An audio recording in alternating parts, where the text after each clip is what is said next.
പണ്ടേ ഇഷ്ടമില്ലാത്തൊരു വിഷയമാണ് കണക്ക്. കാരണം കണക്കിന്റെ പേരിൽ കണക്കിന് എനിക്ക് എൻ്റെ അപ്പൻ്റെ നിന്ന് കിട്ടിയിട്ടുണ്ട്. പക്ഷെ ഇപ്പോൾ എല്ലാവരും കണക്ക് മുഖത്താണ് ചെയ്യുന്നത്. ലിപ്പ് ഫില്ല് ചെയ്യാനായിട്ടും കണ്ണിൽ വാലെഴുതാനും എല്ലാം ഇപ്പോൾ കണക്കാണ്.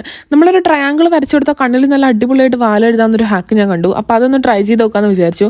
ആദ്യം ഞാൻ ഈ കണ്ണി പരീക്ഷ നോക്കി. കണ്ണിൻ്റെ അടുത്തേ കൂടെ എനിക്ക് എന്തെങ്കിലും പോയി കഴിഞ്ഞാൽ അപ്പം തന്നെ എനിക്ക് അലർജി ട്രിഗർ ആകും. അതാണ് എൻ്റെ ഒരു പ്രശ്നം. പക്ഷെ എന്തായാലും ഞാൻ രണ്ടും കൽപ്പിച്ച് എഴുതി. ആദ്യത്തെ പ്രാവശ്യം ചെയ്തുകൊണ്ടാ തോന്നുന്നു അതത്ര വൃത്തിയായിട്ട് വന്ന പോലെ എനിക്ക് ഫീൽ ചെയ്തില്ല. എനിക്ക് അത്ര ഇഷ്ടമല്ല. രണ്ടാമത്തെ പ്രാവശ്യം അതിൻ്റെ ടെക്നോളജി അങ്ങ് മനസ്സിലായപ്പോൾ കുറച്ചുകൂടെ കറക്റ്റായിട്ട് ചെയ്തു തുടങ്ങി. ട്രയാങ്കിളൊക്കെ കറക്റ്റായിട്ട് വരച്ചു. ഫിൽ ചെയ്ത് കഴിഞ്ഞപ്പോഴൊക്കെ എനിക്ക് ഇഷ്ടപ്പെട്ടു. ഹുഡ് ഡൈസിനൊക്കെ ട്രൈ ചെയ്യാൻ പറ്റിയൊരു ഹാക്കാണെന്ന് തോന്നുന്നു. എന്തായാലും വരച്ചങ്ങോട്ട് വന്നു കഴിഞ്ഞപ്പോൾ എനിക്ക് തോന്നി വാലിച്ചിട്ട് അധികം അങ്ങോട്ട് കൂടിപ്പോയിരുന്നു. കാരണം ഇത്രയും വാലൊന്നും ഞാൻ ഇടാറില്ല. പക്ഷെ എന്തായാലും നിങ്ങൾക്ക് ചെയ്ത് നോക്കിയാൽ ചിലപ്പോൾ ട്രൈ ചെയ്ത് നോക്കിയാൽ നിങ്ങൾക്ക് ഇഷ്ടപ്പെടും. ഇതുപോലെ സ്ട്രെയിറ്റ് ആയിട്ട് ഇങ്ങനെ ഒരു സ്കെയിൽ വരച്ചേക്കുന്ന പോലെ വന്നേക്കുന്നത് ക്യാറ്റ് ഐസ് എന്നൊക്കെ പറയുന്ന പോലെ ആ ഒരു ടൈപ്പിൽ. എന്തായാലും എനിക്ക് അത്ര ഇഷ്ടപ്പെട്ടോ ഇല്ലയോ എന്ന് ചോദിച്ചു കഴിഞ്ഞാൽ എനിക്ക് അത്ര ഇഷ്ടപ്പെട്ടിട്ടില്ല. എൻ്റെ ഫേസ് കണ്ട് നിങ്ങൾക്ക് മനസ്സിലായല്ലോ. നിങ്ങൾക്ക് ഇഷ്ടപ്പെട്ടോ ഈ ഒരു ഹാക്ക് എന്ന് പറയാൻ മറക്കണ്ട. ടാറ്റാ.